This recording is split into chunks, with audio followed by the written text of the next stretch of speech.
નમસ્કાર દોસ્તો વિડીયોમાં ફરી એક વખત તમારું સ્વાગત છે। વિડીયો વધુમાં વધુ શેર કરજો, દરેક લોકો સુધી પહોંચે। આવતીકાલે ભારત ઓસ્ટ્રેલિયાનો ફાઇનલ મુકાબલો છે સરદાર પટેલ સ્ટેડિયમની અંદર। ત્યારે મારે તમને ખૂબ અગત્યની વાત કરવી છે। જે રીતે ભારત ઓસ્ટ્રેલિયાનો મહામુકાબલો થવા જઈ રહ્યો છે એ પહેલાં કનૈયા કુમારે શું કહ્યું છે એ વિડીયો મારે તમને સંભળાવવો છે। પણ કાલની મેચ જોયા પહેલાં આ વિડીયો જરૂરથી જોઈ લેજો દોસ્તો તમે। જે રીતે કનૈયા કુમારે ભારતીય જનતા પાર્ટી ઉપર વર્લ્ડ કપને લઈને શું નિશાન સાધ્યું છે એ સમગ્ર વિડીયો હું તમને બતાવું। પણ વિડીયો વધુમાં વધુ શેર કરજો। અને ફરી એક વખત તમને કહી દઉં છું કે વર્લ્ડ કપની મેચ જોવા જતાં પહેલાં આ વિડીયો અવશ્ય જોઈ લેજો।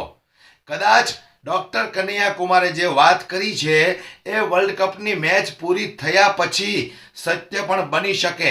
માટે વિડીયો વધુમાં વધુ શેર કરજો, દરેક લોકો સુધી પહોંચાડજો અને વિડીયો પૂરો સાંભળજો દોસ્તો।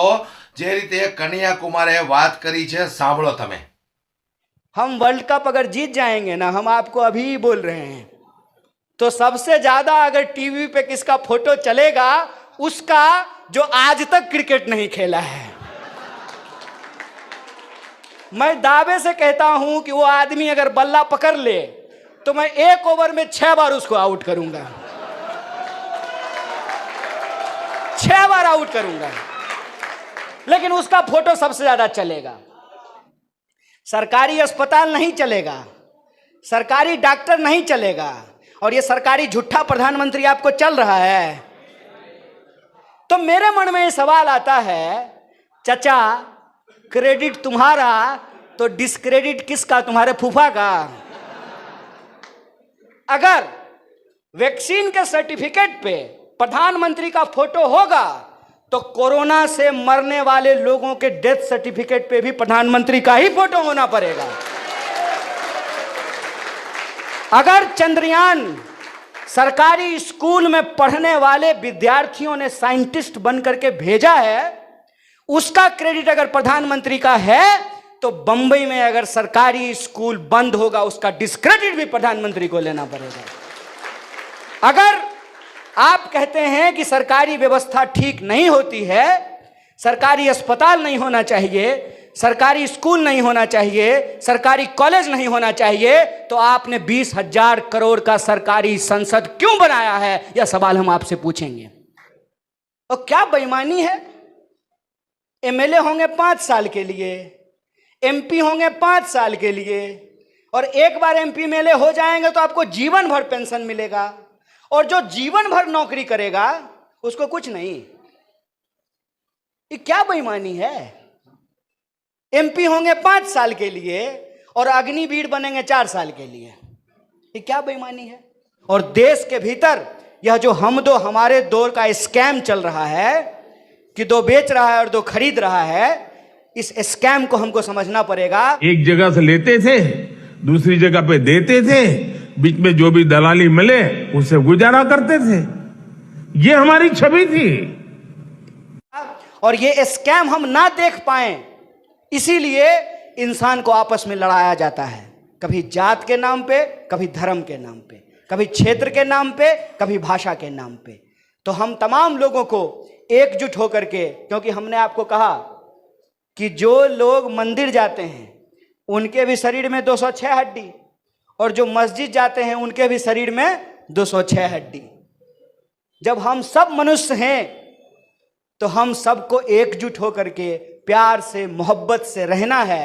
और यह हमको लड़ा करके आपस में, जैसे अंग्रेज करते थे ना, फूट डालो राज करो, डिवाइड एंड रूल, वैसे ही ये करते हैं डाइवर्ट एंड रूल।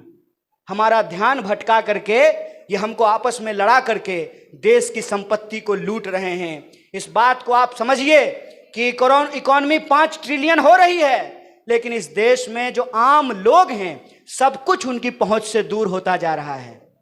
महंगाई इतनी बढ़ गई है, बेरोजगारी इतनी बढ़ गई है कि एक एक करके उनके हाथ से सब कुछ छिनता जा रहा है। तो हमको न सिर्फ अपना जीवन बचाना है, बल्कि अपने आने वाली पीढ़ी के लिए भी इस देश को बचा करके रखना है। बोलिए, जिम्मेवारी आप लेने के लिए तैयार हैं कि नहीं है? नहीं, इतना जोश से तो नहीं काम चलेगा। इतना जोश से काम चलेगा क्या? ये जिम्मेवारी आप लेने को तैयार हैं? तो आपको जुड़ेगा विद्यार्थी, जीतेगा इंडिया, इस मुहिम से जुड़ना है। आपको सच समझना है, सच से जुड़ा हुआ, सच की जमीन पे खड़ा होकर के झूठ से मुकाबला करना है। और आप जो कर सकते हैं वो कीजिए। अगर आप बोल सकते हैं तो बोलिए, अगर गा सकते हैं तो गाइए, अगर पेंटिंग कर सकते हैं तो पेंटिंग कीजिए, अगर कुछ नहीं कर सकते हैं तो 4 लोगों से बात करके ही उनको कन्विंस कीजिए कि ये नफरत की आग इस देश को जला देगी, इस देश को हमको बचा करके रखना है। ये जिम्मेवारी हम तमाम लोगों को लेना है। और याद रखिएगा, एक ऐसा इंसान जो आधी धोती पहनता था और आधी धोती लपेटता था, उस इंसान ने 200 साल के अंग्रेजों की गुलामी को समाप्त किया है। ये तो उनकी जासूसी करने वाले लोग हैं। अगर हम एकजुट रहे तो हम इनको जरूर हराएंगे। किसान का कर्जा माफ नहीं करेंगे, लेकिन बेईमान का कर्जा माफ करेंगे। बैंक जो है, आप कर्ज लेने के लिए जाइएगा तो कहेगा क्या? गारंटर ढूंढ करके लाइए। अरे बेईमान, नीरव मोदी का कौन गारंटर था जो हजारों करोड़ रुपया लेकर के भाग गया देश का? इस सवाल का जवाब दो। कौन गारंटर था? ललित मोदी का कौन गारंटर था? विजय माल्या का कौन गारंटर था? किसने गारंटी ली? यह सवाल सोचिए। और इस सवाल को जब आप सोचेंगे तो आपके मन में स्वाभाविक इसका जवाब भी मिलेगा। और वो जो जवाब है उसमें सच्चाई है। सच्चाई ये है कि जो इन्होंने नहीं किया उसका भी क्रेडिट ये लेते हैं। आपको कार है? खरीदे थे? खरीदे ही होंगे, चोरी थोड़ी किए होंगे। तो जब खरीदे थे तो उस पर टैक्स दिए थे कि नहीं? रोड टैक्स, सीलिंग की यूज करते हैं, फिर वहाँ पे टैक्स लेता है कि नहीं लेता है? बताइए। आपको जो है कार खरीदने का सजा दे रही है सरकार। सोचें इस बात को कभी कि अगर हम कार खरीदे, हमसे सरकार रोड टैक्स ले ली, और रोड टैक्स जब ले लिया तो वापस जब कार लेकर के घर से निकलते हैं, हम आपको बताते हैं कहां कहां टैक्स देना है। ज्यों ही नहीं, पहले पेट्रोल पंप,